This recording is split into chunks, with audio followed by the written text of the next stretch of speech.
दोस्तों नमस्कार। आज हम 71 बीपीएससी मेंस के लिए गरीबी पे चर्चा करेंगे। इससे जुड़े हुए सारे डायमेंशन देखेंगे। सबसे पहले यह जान लीजिए कि गरीबी क्या होता है। गरीबी का आशय है उस सामाजिक अवस्था से जिसमें विभिन्न सामाजिक समूहों में शामिल व्यक्ति जीवन की कुछ मूलभूत सुविधाओं से वंचित रहता है, उसे ही गरीबी कहते हैं। अब गरीबी के दो प्रकार हैं। UNDP United Nation Development Programme के अनुसार गरीबी दो प्रकार के होते हैं। पहला है एक मानव गरीबी और एक आय गरीबी। तो मानव गरीबी में क्या होता है कि जीवन स्तर, दीर्घ आयु, गुणवत्तापूर्ण स्वास्थ्य से लोग वंचित रहता है। और आय गरीबी में क्या होता है कि भोजन, कपड़ा, आवास से वंचित रहता है। अगर हम इस पैरामीटर पर भारत को देखेंगे तो ज्यादातर लोग इसमें गरीब ही है। अब यहाँ के लोगों की आयु जो है, जीवन प्रत्याशा 69 वर्ष है। समझ, अलग अलग रिपोर्ट, कोई 69 कहता है, कोई 68 कहता है, लेकिन 69.69 है। तो यहाँ के लोग विकसित देशों की तुलना में कम जीते हैं, कम वर्ष में ही जो है जल्दी ही जो है चले जाते हैं। साथ ही साथ उनकी गुणवत्तापूर्ण स्वास्थ्य सुविधा नहीं है। यहाँ इलाज का क्या स्थिति है आप जान ही रहे हैं। और जीवन स्तर भी उन्नत नहीं है। लोगों को रहने के लिए आवास नहीं है, आवास भी है तो उसमें अच्छी दीवारें नहीं है, फर्श नहीं है, साफ सफाई नहीं है, पेयजल की सुविधा नहीं है, साफ टॉयलेट नहीं है। तो ज्यादातर लोगों के साथ भारत में मानव गरीबी की समस्या है। अगर आवास भी है तो आसपास के लोग इतना चिल्लाता है, इतना जोर से आवाज कि आपकी शांति भंग हो जाएगी। तो एक कोलाहलपूर्ण जीवन में आप रहना पड़ता है यहाँ के लोगों को। तो भारत में ज्यादातर लोग मानव गरीबी में जीवन यापन कर रहे हैं। लेकिन आय गरीबी, भोजन, कपड़ा, आवास से लोग अब जो है, मुझे जो लगता है कि अब लोग जो है ऊपर उठ चुके हैं। मुझे नहीं लगता कि भारत में भोजन, कपड़ा और आवास की कमी अब किन्हीं को है। हाँ, अब जैसे कि अब देखेंगे नीति आयोग के परिचर्चा पत्र के अनुसार तो 11.28% लोग अभी भी गरीब है, इससे वंचित है देश में।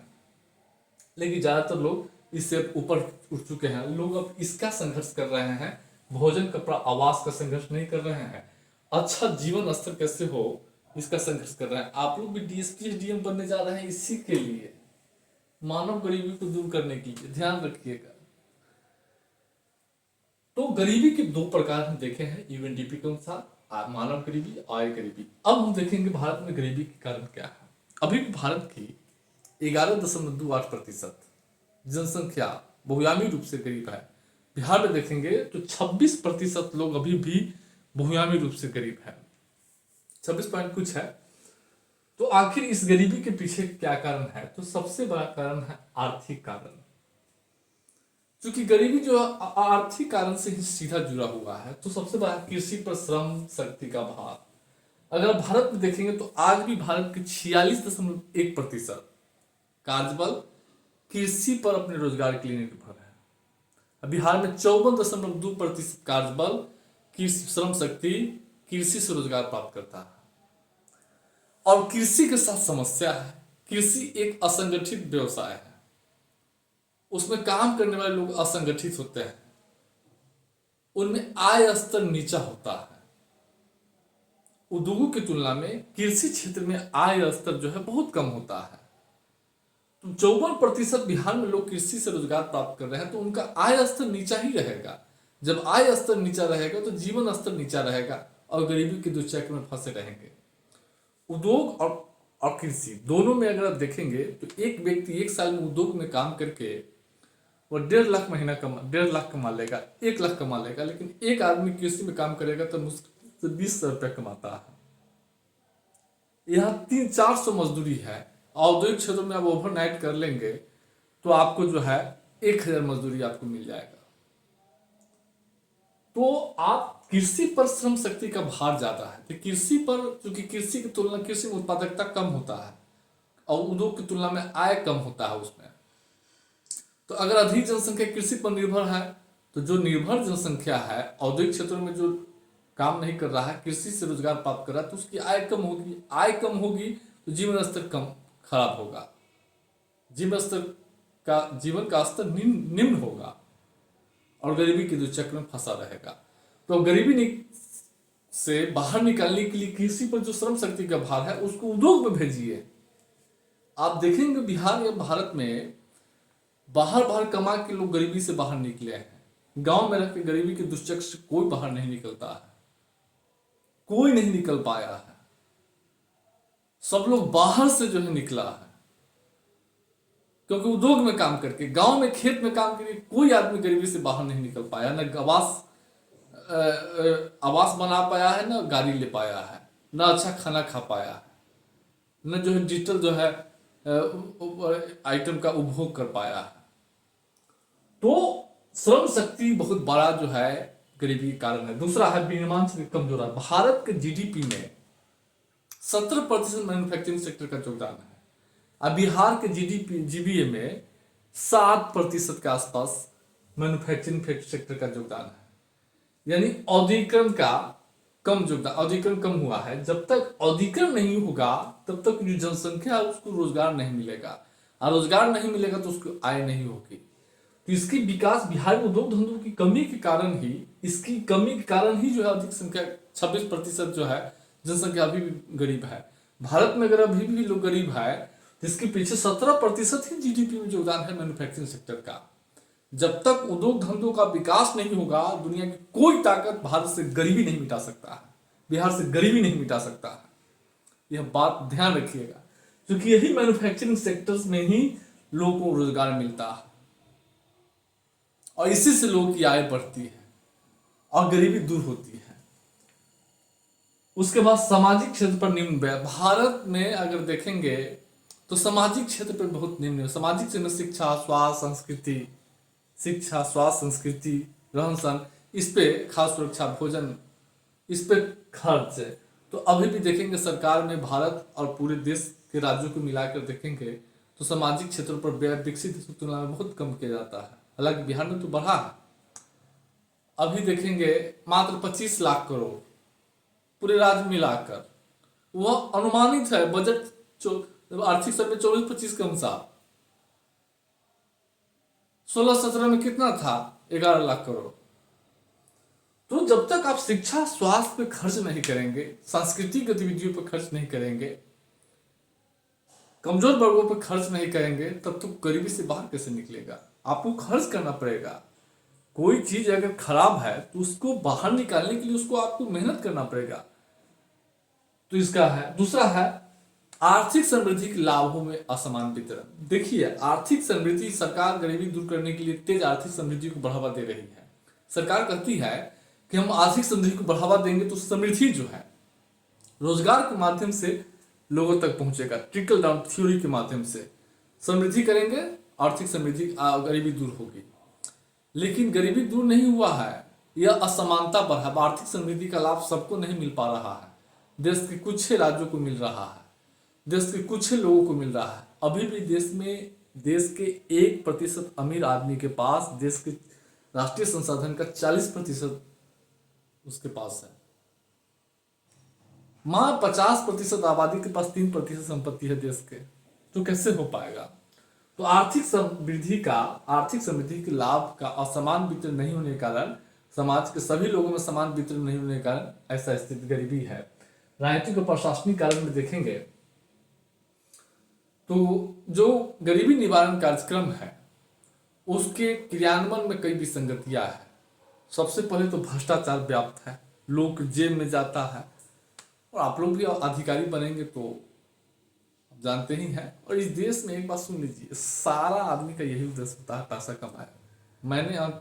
देखिए, जीवन में अंतिम उद्देश्य सबका पैसा ही हो जाता है, समझ रहे हैं, लास्ट में। उसके बाद जलवायु परिवर्तन के कारण भी गरीबी बढ़ती है। जलवायु परिवर्तन के कारण क्या होता है कि अधिक तापमान, कृषि क्षेत्र में जो है रोजगार के अधिक तापमान के कारण कृषि उत्पादन प्रभावित होता है। कृषि क्षेत्र में लगे हुए लोग बेरोजगार हो जाते हैं, उनकी आय कम हो जाती है। जलवायु परिवर्तन में मौसम की प्रतिकूलता बढ़ती है, मानसून की अनिश्चितता बढ़ती है, इससे लोग गरीब हो जाते हैं। जलवायु परिवर्तन के कारण जो तटीय क्षेत्र के लोग हैं उनकी जो है आवास पर असर पड़ता है। जो मछुआरे लोग हैं उनके जो है कार्य जो है प्रभावित होता है। जलवायु परिवर्तन के कारण, अधिक तापमान के कारण, गर्मी के कारण लोग काम नहीं कर पाते हैं सही से। उसके बाद अधिक गर्मी के कारण, अधिक वर्षा के कारण स्वास्थ्य संबंधी समस्या पैदा होती है, बाढ़ सुखाता है, इससे और गरीबी का प्रकोप बढ़ता है। उसके बाद जनसंख्या वृद्धि, सामाजिक कारण में देखेंगे जनसंख्या वृद्धि। देखिए दरअसल क्या है कि जनसंख्या वृद्धि अधिक होगा तो गरीबी होगा, क्योंकि अगर मान लीजिए किसी के पास 2 बेटा है, किसी के पास 5 बेटा है। अब मान लीजिए कोई 500 रुपया कमाता है, दोनों आदमी ए और बी दोनों 500 कमाता है, और बी के पास, ए के पास 2 बेटा, बी के पास 5 बेटा। ए क्या करेगा, बहुत अच्छा से स्वास्थ्य, पोषण, खाद्य सुरक्षा, शिक्षा पर खर्च करेगा, आराम से रहेगा। और बी जो 500 कमाएगा वो पूरा खर्च कर देगा, क्योंकि पांचों बेटा पर उसको खर्च करना है। तो निर्भर जनसंख्या का अनुपात अधिक हो जाता है। उनको कम बच्चों की तुलना में उनको अधिक बच्चों को पालना पड़ता है, इसलिए वे उपभोग संबंधी आवश्यकताओं पर खर्च कर देते हैं, खान पान पर ही खर्च कर देते हैं, बाकी सुविधा पर खर्च नहीं कर पाते हैं, जिससे गरीब और गरीब ही रहता है। और जाति व्यवस्था के कारण क्या है कि जो पंचायती राज संस्था है या कल्याणकारी कार्यक्रम है, उसके क्रियान्वयन में बाधा पैदा होता है। जाति और जाति के कारण क्या है, राजनीति में भी जो है आप काम करने वाले लोगों को जिताएंगे नहीं, अपनी जाति के आधार पर वोट देंगे तो नेता भी काम नहीं कर पाता है, कहा जाएगा जाति के आधार पर वोट दिए हैं। तो ये समस्या है सामाजिक कारण में आप जो है देख रहे हैं। अब प्रश्न है गरीबी के प्रभाव। देखिए गरीबी के कई प्रभाव है। एक तो गरीबी होगा तो बाल श्रम को प्रभाव मिलेगा। अब गरीब लोग तो बच्चों की शादी कम उम्र में ही कर देता है, कम उम्र में ही, चूंकि उनको छुटकारा पाना रहता है। अब कम उम्र में शादी करेंगे तो बाल विवाह को प्रभाव मिलेगा। अधिक अगर बच्चे ज्यादा है, गरीबी है, तो बचपन में ही लोगों को काम में लगा देता है, बचपन में ही लोगों को काम में जो है लगा देता है। उसके बाद अस्पृश्यता। अब देखिए गरीबी के कारण मान लीजिए अस्पृश्यता का शिकार हो जाता है। अब देखिए समाज में इस वास्तविकता को स्वीकार करना होगा। बिहार में भले ही नहीं है, लेकिन अदर स्टेट में तो है ही, आए दिन पेपर में आता रहता है। तो गरीबी अगर होगा तो आप छुआछूत का शिकार हो जाएंगे। जैसे ही आपकी समृद्धि होगी, आप जो है पैसे वाले होंगे, आपके साथ कोई जो है भेदभाव नहीं करेगा, छुआछूत नहीं करेगा। उसके बाद निरक्षरता। गरीबी के कारण, बाल श्रम के कारण बच्चों की पढ़ाई प्रभावित होती है। उसके बाद पर्यावरणीय प्रभाव में देखेंगे जलवायु परिवर्तन। अगर गरीबी अधिक है तो क्या करेंगे, प्राकृतिक स्रोत से खाना बनाएंगे, इन प्राकृतिक ईंधन का उपयोग करेगा जैसे लकड़ी, कोयला, लकड़ी, कृषि अपशिष्ट, घास भूसा, इससे खाना बनाएगा। इससे क्या होगा, लकड़ी से खाना बनाने से क्या होगा, ग्रीन हाउस गैस का उत्सर्जन होगा, ग्लोबल वार्मिंग होगा, जलवायु परिवर्तन होगा। ग्रीन हाउस गैस का उत्सर्जन और पर्यावरणीय गुणवत्ता प्रभावित होती है। अब कहिए कैसे, गरीबी अगर है तो वे क्या करेंगे, या तो पलायन करेंगे, तो शहरों के आसपास मलिन वस्तुओं का निर्माण होगा। इससे पर्यावरण की, शहरों की गुणवत्ता प्रभावित होती है। साथ ही साथ जो लकड़ी, ईंधन, इस सब से खाना बनाता है, इससे पर्यावरण की गुणवत्ता प्रभावित होती है। गरीबी के कारण स्वच्छ पेयजल तक पहुंच नहीं है, इससे भी जो है आप नदी तालाब में बर्तन धो रहे हैं, मवेशियों को धो रहे हैं, इससे भी जल प्रदूषित हो रहा है। उसके बाद आर्थिक प्रभाव में देखेंगे तो सबसे पहले गरीबी होगा तो कौशल का विकास नहीं होगा। कौशल, चूंकि शिक्षा का स्तर कम होगा, कौशल का स्तर कम होगा, कौशल तकनीकी ज्ञान की स्तर कम होगी, तो क्या होगा, आपको रोजगार नहीं मिलेगा, तो बेरोजगारी फैलेगा। आज भी भारत के 65% आबादी के पास कोई व्यवसायिक प्रशिक्षण प्राप्त नहीं है। उसके बाद अधिक गरीबी होगा तो सरकार के उपभोग में वृद्धि होता है। सरकार को शिक्षा, स्वास्थ्य, आवास, ईंधन, पेयजल, खाद्य सुरक्षा अधिक व्यय करना पड़ता है। तो जिस चीज को व्यय करना चाहिए सड़क निर्माण पे, पुलिया निर्माण पे, औद्योगिकरण पे, कृषि विकास पे, तो उसका आप खाने पर उपभोग कर रहे हैं, तो उपभोग में वृद्धि होती है। और गरीबी के कारण ऋणग्रस्तता बढ़ती है। अब मान लीजिए घर में कोई काम करना है, शादी करना हो, बच्चों को पढ़ाना हो, या आप घर बना रहे हैं तो आप कर्जा लेके जो है सब करेंगे, तो ऋणग्रस्तता। इलाज कराना है तो कर्जा लेके करेंगे।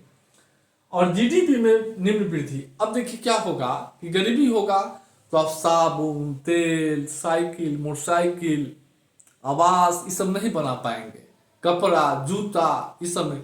जब ये सब नहीं कर पाएंगे, बढ़िया शैम्पू नहीं लगा पाएंगे, साबुन नहीं लगा पाएंगे, इससे क्या होगा, अर्थव्यवस्था में वस्तु इसकी मांग कम होगी, मांग कम होगी तो उत्पादन कम होगा, उत्पादन कम होगा तो जीडीपी में वृद्धि कम होगी, आर्थिक समृद्धि पर असर पड़ेगा।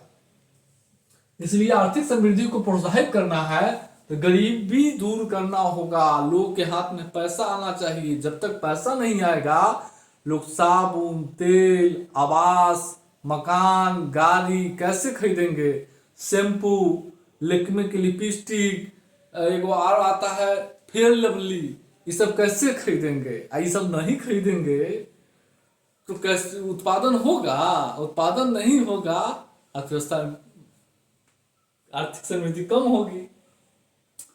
अब गरीबी रेखा की अवधारणा क्या है? देखिए, गरीबी रेखा की अवधारणा मूल मानवीय आवश्यकता को पूरा न करने की असमर्थता से जुड़ी हुई है। और मूल मानवीय आवश्यकता है पर्याप्त पौष्टिक आहार प्राप्त करना, पहनने के लिए उपयुक्त वस्त्र, रहने के लिए आवास, परिहार्य बीमारियों से बचने की क्षमता, न्यूनतम स्तर तक शिक्षित होना, सामाजिक पारस्परिक क्रिया और आर्थिक गतिविधियों में हिस्सा लेने की गत्यात्मकता। इनके अभाव में जो है, समझ रहे हैं, जो गरीबी रेखा की अवधारणा है इसी से जुड़ा हुआ है। अब हम लोग आगे चर्चा करेंगे। और गरीबी रेखा की अवधारणा जो है इसी से जुड़ा हुआ है, और इस अवधारणा में जो भी शामिल है इसको आप माप नहीं सकते हैं, सबको एग्जैक्ट अनुमान नहीं लगा सकते हैं।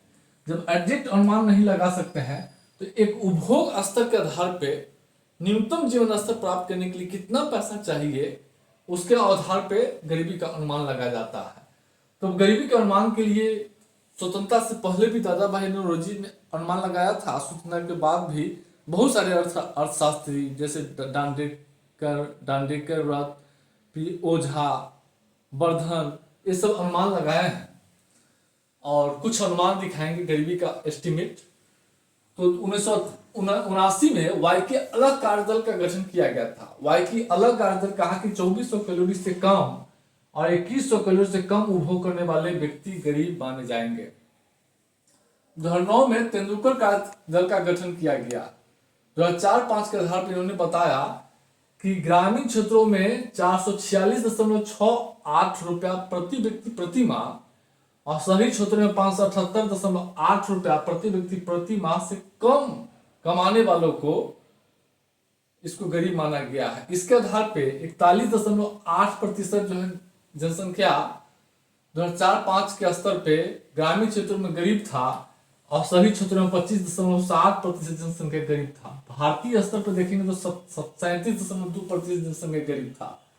2014 में रंगराजन कार्यदल का गठन किया गया। रंगराजन कार्यदल जो है 11-12 के मूल्यों के आधार पे 32 रुपया प्रति व्यक्ति प्रतिदिन और 47 रुपया प्रति व्यक्ति प्रतिदिन कमाने वाले से कम कमाने वालों को गरीब माना गया।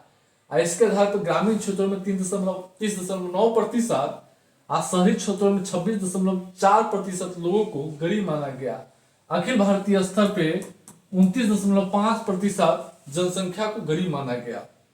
2013 में एनएसओ के 68वां चक्र के अनुसार ग्रामीण क्षेत्रों में 27 रुपया 20 पैसा से कम प्रति व्यक्ति प्रतिदिन और 33 रुपया 33 पैसा से कम प्रति व्यक्ति प्रतिदिन कम कमाने वाला को गरीब माना गया। और इसके आधार पे 25.7% जनसंख्या 11-12 के मूल्यों के आधार पे जनसंख्या गरीब था और शहरी क्षेत्र में 13.7% जनसंख्या गरीब था। अखिल भारतीय स्तर पर 51.9% जनसंख्या गरीब था। उसके बाद सामाजिक आर्थिक जाति जनगणना जो है, सामाजिक आर्थिक जनगणना जो है 11 में किया गया। इसमें 7 आधार पर गरीबों को माप किया गया और इस 7 आधार के आधार पे इस देश में 31.2% जनसंख्या को गरीब माना गया।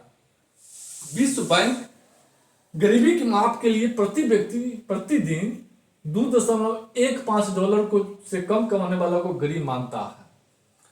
2021 में नीति आयोग जो है गरीबी की माप के लिए बहुआयामी गरीबी सूचकांक जो है, राष्ट्रीय बहुआयामी गरीबी सूचकांक जारी किया। और इस सूचकांक में 3 आधार पर गरीबी की माप की जाती है: स्वास्थ्य, शिक्षा, जीवन स्तर। स्वास्थ्य को 3 आधार पर मापा गया है: पोषण, बाल किशोर मृत्यु दर, मातृत्व स्वास्थ्य। शिक्षा को स्कूली शिक्षा, स्कूल में उपस्थिति। जीवन स्तर को खाना पकाने का ईंधन, आवास, स्वच्छता, अस्थियों का स्वामित्व, पेयजल, विद्युत, बैंक खाता। इसके आधार पे गरीबी का माप जो है राष्ट्रीय बहुआयामी सूचकांक में किया जाता है। और नीति आयोग के राष्ट्रीय बहुआयामी गरीबी शीर्षक, अब क्या हुआ है कि नीति आयोग के बहुआयामी गरीबी शीर्षक चर्चा पत्र 2005-6 से नीति आयोग के बहुआयामी गरीबी शीर्षक से चर्चा पत्र प्रकाशित किया गया है। इसके अनुसार भारत में जो है 13-14 में गरीबी का प्रतिशत जो 29.17% था, जो 22-23 में घटकर 11.2% हो गया है। और इस दौरान बड़े पैमाने पे लोगों को गरीबी के जाल से बाहर निकाला गया है। 2013-14 से 22-23 में 24.82 करोड़ लोग जो है गरीबी से जो है बाहर निकले हैं।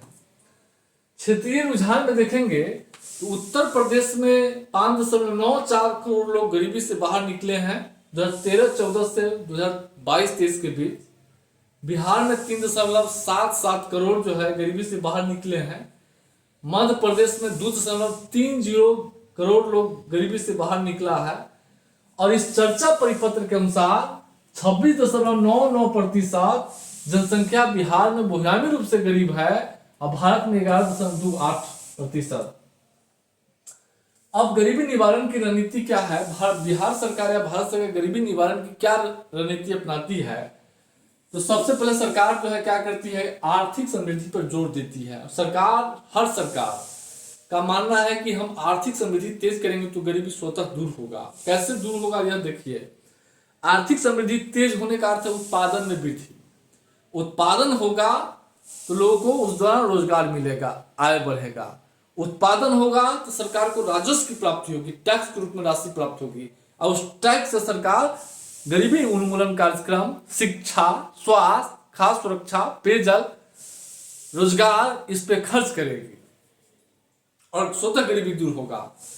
उसके बाद कौशल विकास। सरकार का मानना है कि हम जो लोग जनसंख्या है उसमें अगर कौशल का विकास कर देंगे तो वे जॉब मार्केट से, रोजगार बाजार से अधिक वेतन के रोजगार प्राप्त करने में दक्ष हो जाएगा। वह राष्ट्रीय अंतर्राष्ट्रीय रोजगार बाजार से रोजगार प्राप्त करने में वो सक्षम हो जाएगा। और रोजगार जैसे ही मिल जाएगा अधिक वेतन के, स्वतः उसकी गरीबी दूर हो जाएगी। उसके बाद रोजगार सृजन कार्यक्रम चलाना। सरकार गरीबी निवारण के लिए रोजगार सृजन कार्यक्रम भी चलाती है। और रोजगार सृजन कार्यक्रम में देखेंगे मनरेगा हो, प्रधानमंत्री आत्मनिर्भर भारत रोजगार योजना हो, तो समय समय पर रोजगार सृजन कार्यक्रम चलाती रही है। और गरीबी उन्मूलन कार्यक्रम, अब रोजगार सृजन कार्यक्रम मेक इंडिया भी है, स्टार्टअप भी है। अब गरीबी उन्मूलन कार्यक्रम में देखेंगे स्वास्थ्य के लिए प्रधानमंत्री आयुष्मान योजना, उसके बाद आवास के लिए प्रधानमंत्री आवास योजना, वित्तीय समावेशन के लिए जन धन योजना, उज्ज्वला के लिए सिलेंडर उजाला योजना, हर घर जो स्वच्छ ईंधन के लिए हर घर उजाला योजना दिया गया, हर घर में सिलेंडर दिया गया है। शिक्षा का अधिकार अधिनियम है, मनरेगा है, राष्ट्रीय खाद्य सुरक्षा अधिनियम के तहत जो है सस्ते दामों पर खाद्यान्न उपलब्ध कराया जाता है। प्रधानमंत्री गरीब कल्याण अन्न योजना के तहत जो है 5 किलो अनाज 82 करोड़ लोगों को जो है दिया जा रहा है। तो गरीबी उन्मूलन कार्यक्रम जो है पर ही सरकार ध्यान दे रही है। उसके बाद हम लोग देखेंगे गरीबी निवारण रणनीति का मूल्यांकन। अब गरीबी निवारण रणनीति देखेंगे सरकार का, तो हम 1973-74 से तुलना करेंगे तो 1973-74 में भारत में गरीबी का प्रतिशत 54.9% था। 55% गरीबी भारत में रही है 1973-74 में। और 2022-23 में घटकर 11.28% हो गई है। इसका अर्थ है कि पिछले 50 सालों में गरीबी में जो है व्यापक कमी आई है। और जहां 54 से घटकर 11.28% पर पहुंच गया है। इसके बावजूद भी कमी चुनौती है। अब देखिए, गरीबी रेखा दृष्टिकोण में खामियां। भारत सरकार द्वारा एक बार गरीबी रेखा या एक बार जो है गरीबी की माप के लिए अलग अलग कार्यदल गठन किया गया। ये कार्यदल एक बार गरीबी का माप कर देता था तो उसमें कोई फेरबदल नहीं होती थी। और दूसरा कि गरीबी के माप के समय क्या होता था कि विभिन्न सामाजिक समूहों की अलग अलग समस्या को नहीं देखा जाता था। सबको माना जाता था कि सबकी आवास की कमी है, सबको ऊर्जा की कमी है, सबको जो है घर की कमी है, सबको जो है भोजन की कमी है, मान लिया जाता था। लेकिन हर व्यक्ति के गरीबी के अलग अलग कारण है। लेकिन गरीबी रेखा दृष्टिकोण में क्या हुआ है कि एक कॉम्प्रिहेंसिव वे में समग्रता से सबकी समस्या को एक मान लिया गया है, तो एक बहुत बड़ी कमी थी। जबकि हर आदमी की गरीबी के अलग अलग कारण होता है। सामाजिक क्षेत्र पर निम्न, देखिए आज भी देखेंगे भारत में केंद्र और राज्य दोनों में तो सामाजिक क्षेत्र पे कम व्यय किया था, क्योंकि संसाधन नहीं है आपके पास। रोजगारहीन भी सरकार मानकर चल रही थी कि हम आर्थिक समृद्धि को बढ़ावा देंगे, उस दौरान उत्पादन बढ़ेगा और उत्पादन बढ़ेगा तो लोगों को रोजगार मिलेगा। लेकिन क्या हुआ है कि यह उत्पादन तो बढ़ा, लेकिन उस उत्पादन के दौरान रोजगार का सृजन नहीं हो पाया। रोजगारहीन समृद्धि को बढ़ावा मिला है और आर्थिक समृद्धि का लाभ एकमात्र जो है रोजगार के माध्यम से ही लोगों तक पहुंचता है। जब रोजगार ही नहीं होगा तो लोगों की आय कैसे बढ़ेगी? तो भारत में हुआ क्या है कि एक तो मैन्युफैक्चरिंग सेक्टर का विकास हुआ, कम हुआ, सर्विस सेक्टर का तेजी से विकास हुआ है। और सर्विस सेक्टर में उच्च शिक्षा प्राप्त, उच्च कौशल प्राप्त लोगों की जरूरत होती है, जिसके कारण बहुसंख्यक जनता उच्च वेतन के रोजगार से वंचित हो गया है, क्योंकि उनके पास कौशल नहीं है। आईटी सेक्टर में काम करने के लिए आपके पास तकनीकी और कौशल ज्ञान होनी चाहिए। सॉफ्टवेयर इंजीनियर आप रहेंगे तब कर हो पाएगा, लेकिन भारत में ऐसी स्थिति नहीं है। और यहाँ की उद्योगपति क्या है, जहां तक संभव हो सके उस श्रम को हटाता है, पूंजी प्रधान, प्रौद्योगिकी प्रधान उत्पादन को बढ़ावा देता है। इससे उत्पादन तो हो रहा है लेकिन उसमें लोगों को रोजगार नहीं मिल पा रहा है। असमान वितरण, जो आर्थिक समृद्धि हुआ है उसका लाभ देश के कुछ एक लोगों को मिला है, कुछ एक क्षेत्रों को मिला है। अब देखिए, तेज आर्थिक समृद्धि का लाभ महाराष्ट्र, तमिलनाडु, हरियाणा उछाल आया, प्रति व्यक्ति आय देखिए। बाकी बिहार, यूपी, एमपी इसका देखिए। तो तेज आर्थिक समृद्धि का लाभों में असमान वितरण हुआ है, उसका लाभ सबको नहीं मिल पाया, कुछ एक क्षेत्रों में कुछ एक लोगों को मिल पाया है। देश के 1% लोगों के पास देश की 40% संपत्ति है, तो आप समझ सकते हैं 99% के पास 7% संपत्ति, एक के पास 40%।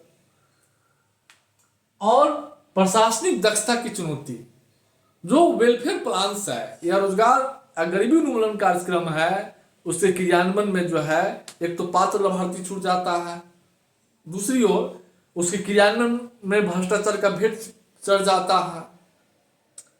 इससे भी गरीबी दूर नहीं हो पाई। अगर सारी योजना सही से क्रियान्वित कर दिया जाए तो मुझे उम्मीद है कि देश में गरीबी तो क्या बहुत पहले समाप्त हो गया रहता, लेकिन यहाँ तो ऐसी स्थिति नहीं है। तो यह स्थिति है। अब गरीबी निवारण में विज्ञान प्रौद्योगिकी की भूमिका का क्या रोल है, साइंटिफिक जब चर्चा करेंगे तब पढ़ाएंगे, पीडीएफ में लिखा हुआ, पढ़ लीजिएगा।